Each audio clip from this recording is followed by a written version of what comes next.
Hello viewers, আশা করি সবাই ভালো আছেন। সো আজকে আমরা নতুন আরেকটি সার্কুলার নিয়ে চলে এসেছি। তো এটা হচ্ছে হিসাব মহানিয়ন্ত্রকের কার্যালয়ের 575টা শূন্য পদে তারা মোট 7টা ক্যাটাগরিতে সার্কুলারটা নিয়োগ দিচ্ছে। এটা হচ্ছে একটা গণবিজ্ঞপ্তি তারা দিয়েছে, হ্যাঁ। তো এই ভিডিওতে আমরা আলোচনা করব আপনি এখানে জিএসসি, এসএসসি, ইন্টারমিডিয়েট এবং স্নাতক পাশেও আপনি আবেদন করতে পারবেন। তো বিস্তারিত বিষয়গুলো আমরা এই ভিডিওতে আলোচনা করব। তো কিভাবে আবেদন করবেন, কবে থেকে শুরু হচ্ছে, কবে থেকে শেষ হবে, সবকিছু এই ভিডিওতে থাকবে। তো তার আগে আপনাদেরকে আমি একটু ছোট্ট করে জানিয়ে রাখি, এই সকল ভিডিওগুলো আমাদের সার্কুলার হান্ট বিডিতে পাবলিশ করা হয়। আপনি যদি নতুন হয়ে থাকেন আমাদের চ্যানেলটা ভিজিট করবেন, ভিজিট করলে অনেকগুলো সার্কুলার আপনি দেখতে পাবেন এবং আপনার পছন্দ অনুযায়ী যে সার্কুলারটা আপনার ভালো লাগে সেটার বিস্তারিত দেখে আপনি আপনি অ্যাপ্লাই করতে পারবেন। তো এবং এখানে নিত্য নতুন যে সার্কুলারগুলো আপডেট করা হয় আপনি চাইলে সাবস্ক্রাইব করে রাখতে পারেন। অবশ্যই সাবস্ক্রাইব করবেন, কারণ প্রতিনিয়ত আপডেট সার্কুলারগুলো আমরা এই চ্যানেলে পাবলিশ করি। সো সাবস্ক্রাইব করা থাকলে আপনি সেই বিষয়গুলো অবশ্যই একটা নোটিফিকেশনের মাধ্যমে পেয়ে যাবেন। তো এই ছিল আমাদের সার্কুলার হান্ট বিডি চ্যানেলের লিংক। সো আপনি এটা ইউটিউবে সার্চ করলে পেয়ে যাবেন। আমরা এখন সার্কুলারের দিকে ফিরে যাই। সার্কুলারটা তিনটা ক্যাটাগরিতে তারা প্রকাশ করছে। তো পিডিএফ আকারে তিনটা ভাগে ভাগ করছে। আমরা একটা একটা করে দেখতে থাকি কি কি আছে এই ভিডিওগুলোতে, এই সার্কুলারের পিডিএফ গুলোতে। তো প্রথমে আমরা যদি একটু খেয়াল করি,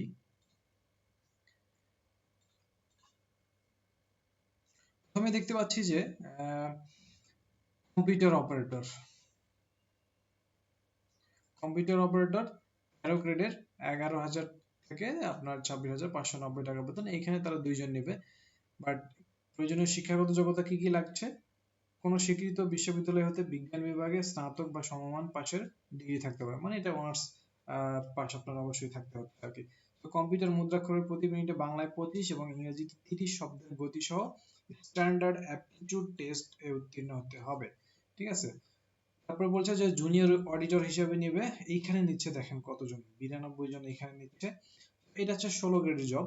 এইখানে আপনাকে স্বীকৃত কোনো বোর্ড হইতে দ্বিতীয় বিভাগ অথবা সমমানের জিপিএ তে উচ্চ মাধ্যমিক সার্টিফিকেট অথবা সমমানের পরীক্ষায় উত্তীর্ণ হতে হবে। মানে আপনাকে ইন্টার পাস করে আপনি এই পদের জন্য অ্যাপ্লাই করতে পারবেন। কম্পিউটারে সর্বনিম্ন গতি প্রতি মিনিটে ইংরেজিতে 20 এবং বাংলায় 20 স্ট্যান্ডার্ড অ্যাপটিটিউড টেস্টে উত্তীর্ণ হতে হবে। মানে আপনাকে এখানে ইংরেজিতে টাইপিং এ 20 এবং বাংলায় 20 স্পিড থাকতে হবে। তাহলে আপনি যখন আপনার টেস্টটা নেবে সেই সময় আপনি সেই টেস্টে উত্তীর্ণ হতে পারবেন। আদারওয়াইজ আপনি করতে পারবেন না। এটা আপনি ইন্টারমিডিয়েট পাশে আপনি অ্যাপ্লাই করতে পারবেন। তারপরে দেখুন যে ডাটা এন্ট্রি কন্ট্রোল অপারেটর, এটাও 16 গ্রেডের, এখানে দিচ্ছে 4 জন। এটা হচ্ছে আপনার উচ্চ মাধ্যমিক সার্টিফিকেট অথবা সমমান পরীক্ষায় উত্তীর্ণ, এটাও এইচএসসি পরীক্ষার পাস করা থাকলে আপনি অ্যাপ্লাই করতে পারবেন। দেন হচ্ছে কম্পিউটার মুদ্রাক্ষরের প্রতি মিনিটে বাংলায় 20, ইংরেজিতে 20, এটাও অ্যাপটিটিউড টেস্টে আপনাকে উত্তীর্ণ হতে হবে। তারপরে বলছে তারা ড্রাইভার নেবেন। এটা 16 গ্রেডের, ড্রাইভার নিচ্ছে হচ্ছে 2 জন। এটা হচ্ছে জুনিয়র স্কুল সার্টিফিকেট বা সমমানের পরীক্ষায় উত্তীর্ণ সহ হালকা বা ভারী যানবাহন চালানোর লাইসেন্স সহ গাড়ি চালানোয় 3 বছরের বাস্তব কর্ম অভিজ্ঞতা থাকতে হবে। মানে মোদ্দা কথা হচ্ছে আপনি জেএসসি পাশে এখানে আবেদন করতে পারবেন, বাট আপনাকে ড্রাইভিং এর জন্য আপনাকে 3 বছরের একটা অভিজ্ঞতা থাকতে হবে। তো এটা হচ্ছে একটা বিষয়। আমরা পরবর্তীটাতে ফিরে যাই। পরবর্তীতে যেটা বলছে তারা দেখুন এখানে আহ যেহেতু 575টা ভ্যাকেন্সি, আমরা প্রথমটা দেখলাম। এটা হচ্ছে সর্টার। সর্টার হচ্ছে 19 গ্রেডের একটা জব। এইখানে নেবে তারা 40 জন। এটা হচ্ছে আপনি মাধ্যমিক স্কুল সার্টিফিকেট বা সমমানের পরীক্ষায় আপনি উত্তীর্ণ হলেই হবে, মানে এসএসসি পরীক্ষায় আপনি আবেদন করতে পারবেন। তারপরে বলছে যে অফিস সহায়ক, এটা 20 গ্রেডের একটা চাকরি, এখানে নেবে 57 জন। আপনি মাধ্যমিক স্কুল সার্টিফিকেট বা সমমান পরীক্ষায় উত্তীর্ণ হলেই হচ্ছে, মানে এসএসসি পাশে আপনি আবেদন করতে পারবেন। পরবর্তী আরেকটা যেটা পিডিএফ আছে, তার পিডিএফ গুলো একসঙ্গে দেয়নি, আলাদা আলাদা করে দিয়েছে। তো এটা হচ্ছে একটা বিগ সার্কুলার। এখানে অডিটর হিসেবে তারা নিচ্ছে, কিন্তু এটা দেখুন আপনার গ্রেডও কিন্তু বেশ ভালো, 11 গ্রেডের। এখানে নেবে 378 জন। তো এখানে অবশ্যই আপনাকে কোনো বিশ্ববিদ্যালয় হইতে দ্বিতীয় শ্রেণী অথবা সিজিপিএ তে যদি 4 থাকে, 4 বছর মেয়াদী স্নাতকোত্তর সমমানের ডিগ্রি থাকতে হবে। মানে 4 বছর মেয়াদী করছে আপনি অনার্স যদি করে থাকেন সেটাও আপনার গ্রহণযোগ্য হবে আর কি। কম্পিউটার চালনায় এমএস অফিস অ্যাপ্লিকেশনে প্রশিক্ষণ প্রাপ্ত হতে হবে, মানে মাইক্রোসফট অফিসে আপনাকে অবশ্যই দক্ষ থাকতে হবে। তো এটা হচ্ছে টোটাল বিষয়টা। তো এইটা একটা গণবিজ্ঞপ্তি দিয়েছিল, এটা পাবলিশ করেছে 9 জুলাইয়ের দিকে, ঠিক আছে। বাট এটার হচ্ছে ইন্টারেস্টিং যে বিষয়টা, এটা তারা বিজ্ঞপ্তিটা দিয়েছে কিন্তু এটার মানে আবেদন করার প্রক্রিয়াটা কিন্তু এখনো চালু হয়নি। এটা কবে চালু হবে এই বিস্তারিত বিষয়টা আমরা একটু আলোচনা করি। দেখেন এইখানে এখানে বলছে যে সকল প্রার্থীদের, আমরা একটু কিছু নীতিমালাগুলো দেখি আর কি, যে সকল প্রার্থীদের ক্ষেত্রেই 1/7/2026 থেকে 18 থেকে 32 বছর হতে হবে, মানে জুলাই মাসের 1 তারিখ থেকে আপনাকে 18 থেকে 32 বছরের মধ্যে হতে হবে। এবং আরো কিছু নিয়মাবলী বলছে যে 27 ডিসেম্বর 2021-এর প্রেক্ষিতে ইতিপূর্বে আবেদনকৃত যদি এর আগে কেউ আবেদন করে থাকেন, সেটা আবেদন আপনার নতুন করে আবেদন করার প্রয়োজন নেই, সেই আবেদনটার সাথে এটা বহালযোগ্য থাকবে আর কি, ঠিক আছে। নতুন করে যারা করতে চাচ্ছেন তারা করতে পারবেন। তো এখানে আরো কিছু আর কি নিয়মাবলী তারা বলছে যে কি কি আপনার প্রদান করা হবে, কি কি প্রদান করতে হবে না, কি কি কাগজপত্র লাগবে, এই সকল বিষয়গুলো তারা বলতে। আমরা এক্স্যাক্টলি ইনফরমেশনটাতে যাই। দেখেন এইখানে আপনি এই ওয়েবসাইটটাতে গেলে তখন আপনি আবেদনটা করতে পারবেন, যেটা এখনো কিন্তু শুরু হয়নি। তো আমি যেটা বলছিলাম, অনলাইনে আবেদন পূরণ বা পরীক্ষার ফি জমাদান শুরুর তারিখ কিন্তু 6/8/2026 সকাল 10টা, এবং জমাদানের শেষ তারিখ হচ্ছে 27/8/2026 বিকেল 4টা। মিনস এটা কিন্তু জুলাই মাস চলছে, তো আগস্ট মাসের 6 তারিখ থেকে আপনি আবেদনটা শুরু হবে, আপনি তখন আবেদন করতে পারবেন এবং 27 তারিখে আবেদনটা শেষ হবে। সো আপনি চাইলে ডেটটা মেমোরাইজ করে রাখতে পারেন, কোথাও সেভ করে রাখতে পারেন যদি আপনি এই সার্কুলারটাতে আবেদন করতে চান সেই ক্ষেত্রে, ঠিক আছে। তো এটার আরো বিস্তারিত বিষয়গুলো আপনি যদি দেখতে চান, তারা আরো কিছু বলেছে। আচ্ছা, আমরা একটা জিনিস মিস করে ফেলছি, এখানে আসলে কোনটার জন্য কত টাকা পে করতে হবে। হ্যাঁ, তো এটা যদি আমরা একটু দেখি, এইখানে তারা বলছে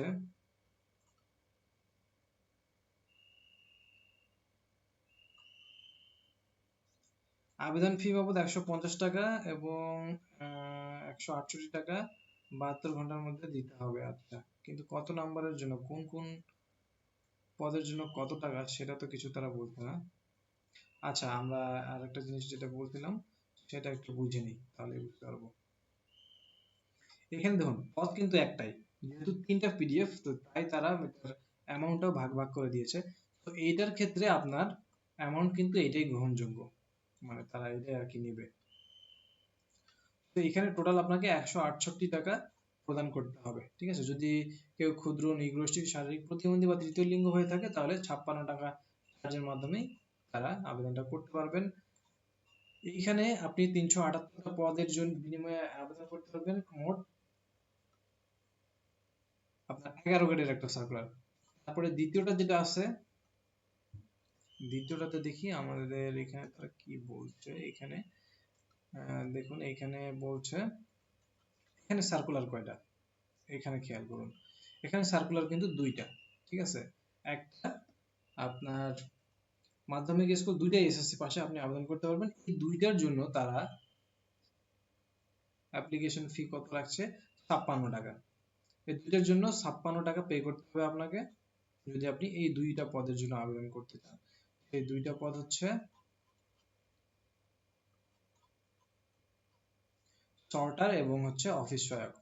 তারপরে যেই তিনটা, এখানে কত, 4টা আছে, কম্পিউটার অপারেটর, জুনিয়র অডিটর, তারপরে data entry, control operator, driver, ঠিক আছে। তো এগুলোর জন্য কত লাগবে এটাও আমরা একটু দেখে নিই। দেখুন এইখানে তারা বলছে যে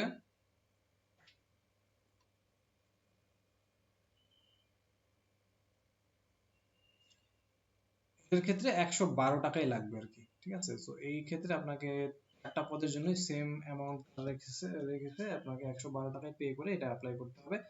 তো ক্ষুদ্র নৃগোষ্ঠী যারা আছে তাদের জন্য আলাদা হিসাব, যেটা বলতে যে 56 টাকার মাধ্যমে পে করতে হবে। তো এই ছিল আজকের টোটাল যে সার্কুলারের বিষয়টা। এটা চাইলে আপনি সরাসরি তাদের ওয়েবসাইটে ভিজিট করেও আপনি এই সার্কুলার গুলো দেখতে পারেন। আমরা অলরেডি এটা বের করে রেখেছি। আপনি এই ওয়েবসাইটটাতে এসে এইখানে এই লিংকে আসবেন, আসার পরে দেখবেন যে এই তিনটা পিডিএফ তারা আলাদা আলাদা করে দিয়ে রেখেছে। আমি এই তিনটা পিডিএফ থেকে আপনাদেরকে বিষয়গুলো দেখিয়ে দিলাম। আপনি একটা ক্লিক করলেই এই বিষয়গুলো, পুরো বিষয়গুলো আপনি দেখতে পাবেন। ঠিক আছে, তো আজকের ভিডিওটা ছিল এই পর্যন্তই। যদি কোনো কোয়েশ্চেন থাকে অবশ্যই আপনারা কমেন্ট সেকশনে জানাবেন। আর অবশ্যই ভিডিওটা যদি ভালো লেগে থাকে একটা লাইক করে দিবেন, এবং সেই সাথে অবশ্যই চ্যানেলটি সাবস্ক্রাইব করে রাখবেন, যাতে পরবর্তী কোনো ভিডিও বা সার্কুলার আপডেট হলে আপনি ইমিডিয়েটলি সেটা দেখে আপনার মনের মতো করে আপনি অ্যাপ্লাই করতে পারবেন। তো দেখা হচ্ছে পরবর্তী কোনো ভিডিওতে। ততদিন পর্যন্ত ভালো থাকবেন। আসসালামু আলাইকুম।